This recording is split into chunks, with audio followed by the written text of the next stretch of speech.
दोस्तों, कमल तो कीचड़ में खिलता ही है। क्या आपने कभी किसी सक्कुलेंट को कीचड़ में खिलते हुए देखा है? तो दोस्तों, आज सितंबर की 16 तारीख है और बहुत से कमेंट्स रहते हैं कि जब भी हम पौधे को या किसी कटिंग को पानी में रूटिंग के लिए छोड़ देते हैं, उसको प्रोपगेट होने के लिए छोड़ देते हैं, तो उस पानी को बार बार बदलना बहुत ज़रूरी रहता है। हर 5 से 7 दिन में पानी ज़रूर चेंज कीजिएगा। तो आज की इस वीडियो में एक तो देखिए, हम इस तरह से जो ये स्नेक प्लांट या सेंसेवेरिया का पौधा है, इसके बारे में बात करेंगे, किस तरह से इसको प्रोपगेट किया जाता है, किस तरह से इसकी देखभाल या केयर रहती है। दूसरा ये देखिए, मैंने इसकी कटिंग इस तरह से पानी में छोड़ दी थी कुछ आज से 1 साल पहले। तो मैंने क्या प्रिकॉशंस ली, क्या सच में पानी बदलना ज़रूरी है, तो आज की इस वीडियो में ये सब बातें शेयर करूंगा। वीडियो को पूरा देखिएगा, वीडियो आपको इन्फॉर्मेटिव लगेगी।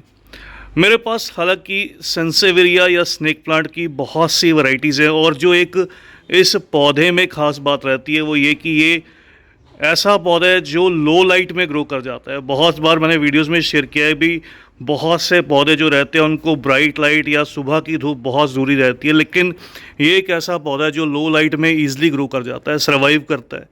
बस थोड़ा सा डिफरेंस रहता है कि इसमें अगर आपके पास कुछ वेरीगेटेड वैरायटीज़ रहती हैं तो लो लाइट में क्या होता है, धूप की कमी या रोशनी की कमी या सनलाइट की कमी कह लीजिए, उससे वेरिगेशन बहुत अच्छे से निकल कर नहीं आता और पौधे की जो ग्रोथ है वो थोड़ी स्लो रहती है। लेकिन जहाँ दूसरे पौधे लो लाइट में चलते अपना फोटोसिंथेसिस का प्रोसेस जो है वो अच्छे से नहीं कर पाते और अपनी पत्तियाँ गिरा देते हैं, वहीं ये जो पौधा है ये अच्छे से स्टेबल रहता है, सर्वाइव करता रहता है, चाहे ग्रीनरी को लिए रहे। लेकिन आपके इंडोर के लिए या बेडरूम के लिए ये बहुत अच्छा प्लांट है। इसको नासा ने रिकमेंड किया और ये एयर प्यूरीफायर प्लांट की लिस्ट में भी आता है। तो इसलिए घर के अंदर की साइड में लगाने के लिए बहुत से पौधों में से एक ये परफेक्ट ऑप्शन है। आप इसको घर के अंदर, अपने ड्राइंग रूम में, अपने बेडरूम में या फिर बाथरूम्स में भी ग्रो कर सकते हैं। चलिए, सबसे पहले बात करते हैं कटिंग प्रोपगेशन को लेकर। कटिंग प्रोपगेशन कैसे की जाती है, कौन सी पत्ती इसकी ग्रो करना सही रहता है। हालांकि ये लीफ प्रोपगेट किया जाता है, बहुत इजीली लीफ प्रोपगेट किया जाता है। कटिंग तो ऐसा रहता है, अगर कटिंग की बात करूं तो देखिए, इसमें से कटिंग लेने की रिक्वायरमेंट नहीं रहती। इस पौधे के बेस में से बहुत से जो हैं ये बेबी प्लांट्स जो हैं वो ग्रो करते रहते हैं टाइमली। तो उन बेबी प्लांट्स को सेपरेट करके इन पौधों को प्रोपगेट करना सही रहता है। दूसरा, इसकी लीफ प्रोपगेशन की जाती है। लीफ प्रोपगेशन की अगर बात करूं तो सबसे आसान तरीका रहता है कि इस पौधे की जो पत्ती रहती है वो बेस में से रिमूव कीजिए। ये देखिए, यहाँ पर इसका बेस है, तो आपको हमेशा लीफ को जो है वो बेस में से रिमूव करना है। इस तरह से कोई भी लीफ रहती है उसको साइड में ऐसे निकाल कर, तो उसको पूरा का पूरा बेस में से जो है वो इस तरह से निकाल लीजिए, बहुत प्यार से निकल आती है। तो जो सबसे अच्छा रिजल्ट देती है वो बेस की कटिंग रहती है या बेस की पत्ती रहती है। इसको आप ग्रो कीजिए। हालांकि इसके कट पोर्शन यहाँ से भी अगर आप इसकी 3-4 छोटी छोटी कटिंग बना लेंगे, वो भी आपको बहुत अच्छा रिजल्ट दे देगी। आप सिंपली ऐसी लीफ को लेकर इस तरह से पानी में जो है वो छोड़ दीजिए। बस पहली बार जो है वो साफ़ पानी लीजिए। उसके बाद बात करते हैं कि क्या पानी बदलना ज़रूरी रहता है, बार बार चेंज करना ज़रूरी रहता है। तो अगर बात करूं, ये जो मैंने पौधा प्रोपगेट किया था, एक पत्ती से ही प्रोपगेट किया था, इस तरह की कटिंग मैंने इसके अंदर छोड़ दी थी।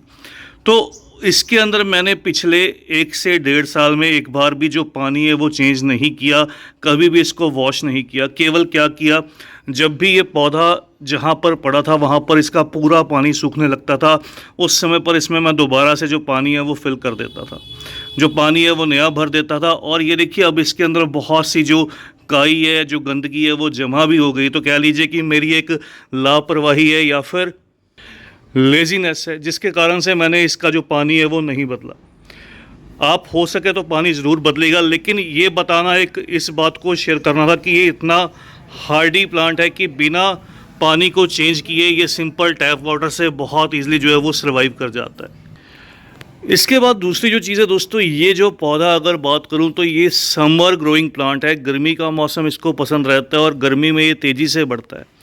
सर्दी का मौसम इसके लिए रेस्ट या डोरमेंसी का रहता है। सर्दी के मौसम में बहुत बार आप नोटिस कीजिएगा, अगर आपके एरिया में जो ठंड है, जो सर्दी है वो थोड़ी ज़्यादा पड़ती है, तो उस कंडीशन में कई बार ये पौधे रूट रॉट होते हैं, कई बार गलने लगते हैं। उसकी एक बड़ा वजह रहती है, जो बहुत बड़ी वजह रहती है, वो रहती है पौधों में ज़्यादा पानी पड़ना। अब जब पानी की बात हुई है तो पानी मिट्टी से बहुत रिलेट करता है। जब आप इसको मिट्टी में ग्रो करते हैं तो मिट्टी कैसी रहनी चाहिए जिससे ओवर वाटरिंग का खतरा ना रहे। तो मिट्टी इसकी बहुत तरह से तैयार की जाती है। देखिए यहाँ पर अगर आप नोटिस कीजिएगा, मैंने इसकी जो सॉइल है वो राइस हस्क सिंपल जो मिट्टी रहती है उससे और साथ में जो सैंड है, जो रेत रहती है, उससे तैयार की थी। तो 3 हिस्से में रेडी की गई थी। ऐसी मिट्टी में मॉइस्चर ज़्यादा होल्ड करता है लेकिन मिट्टी वेल ड्रेन्ड रहती है। तो ऐसी कंडीशन में जब भी आप एक से दूसरी बार इस पौधे को पानी दीजिए तब लगभग जो मिट्टी है ऊपर से 2 इंच या 3 इंच जो है वो ड्राई होने दीजिए। तो यही कंडीशन रहती है सर्दी के मौसम में। सिंपली आप इन पौधों को इस तरह से रेतीली मिट्टी में, सैंडी सॉइल जिसको हम बोल देते हैं, सैंडी सॉइल में भी ग्रो कर सकते हैं। तो सैंडी सॉइल में भी क्या रहता है, जब मिट्टी पूरी तरह से ऊपर से सूखी हुई नज़र आए तभी पौधे में पानी दीजिए। बार बार पौधे में पानी देने से ये जो पौधे हैं ये फंगस का या रूट रॉट का शिकार होते हैं और इनकी जो ग्रोथ है वो थम सी जाती है। अगर आपके ये पौधे थोड़ा बाहर की तरफ प्लेस हैं जहाँ पर इनको अच्छी रोशनी मिलती है, तो सर्दी के मौसम में, आने वाला जो मौसम रहा है वो सर्दी का मौसम है, सर्दी के मौसम में इन पौधों को थोड़ा सा शेड में शिफ्ट कीजिए जहाँ पर ये कोहरे या धुंध से बचे रहें। उस कंडीशन में इनकी जो लीव्स हैं वो अच्छे से ग्रो करती रहेंगी, हेल्दी रहेंगी।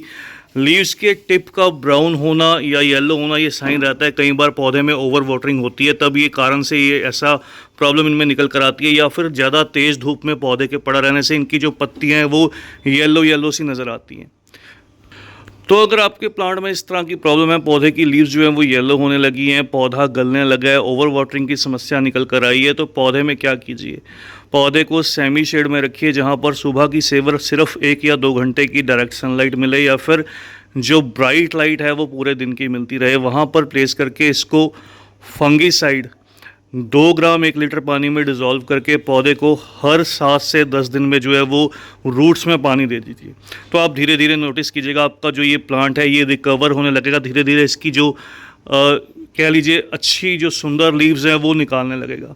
और फास्ट ग्रोथ के लिए क्या करना चाहिए, इस पौधे को जो है साल में 4 बार, मतलब 3 महीने में 1 बार, बहुत से मेरे दोस्तों के कमेंट्स रहते हैं कि हमारे पौधे में से जो बेबी प्लांट्स हैं वो निकल कर नहीं आते, तो इसको प्रोपोगेट कैसे किया जाए। तो साल में 4 बार इस पौधे को इस तरह से, जो सीवीड ये दानेदार फॉर्म में रहता है, इसको इसकी मिट्टी के अंदर बस डाल दीजिए हर 3 महीने में 1 बार, 1 बड़ा चम्मच। तो ये इन पौधों की ओवरऑल ग्रोथ के लिए बहुत सफिशेंट रहता है। और दूसरी बात, जिनके बेबी प्लांट्स निकल कर नहीं आते पौधों में से, मैंने जैसे आपको स्टार्टिंग में ही बताया कि ये लो लाइट में रहेंगे तो इनकी एक तो वेरिगेशन कम रहेगी, दूसरा जो ग्रोथ है वो स्लो रहेगी। तो आप ऐसे पौधों को, अगर आपका पौधा लो लाइट में प्लेस्ड है तो उसको बाहर की तरफ लेकर आइए, थोड़ा सा अच्छी रोशनी में या सुबह की धूप में प्लेस कर दीजिए। और साल में 1 बार 2 से 3 मुट्ठी जो वर्मी कंपोस्ट है वो इसके गमले में ऐड कर दीजिए। तो बस इतना सा काम इन पौधों के लिए बहुत सफिशेंट रहता है। और थोड़ा सा अगर आप लेज़ी गार्डनर हैं तो बिल्कुल आपको ये पौधा छोड़ देगा। बिल्कुल ये पौधा बहुत हार्डी है और ऐसी गंदगी में भी आसानी से जो है वो सर्वाइव करेगा। तो बस दोस्तों, आज की इस वीडियो में इतना ही। जल्द ही मिलते हैं किसी और नए टॉपिक के साथ, किसी और नई वीडियो के साथ। तब तक के लिए bye, happy gardening, take care.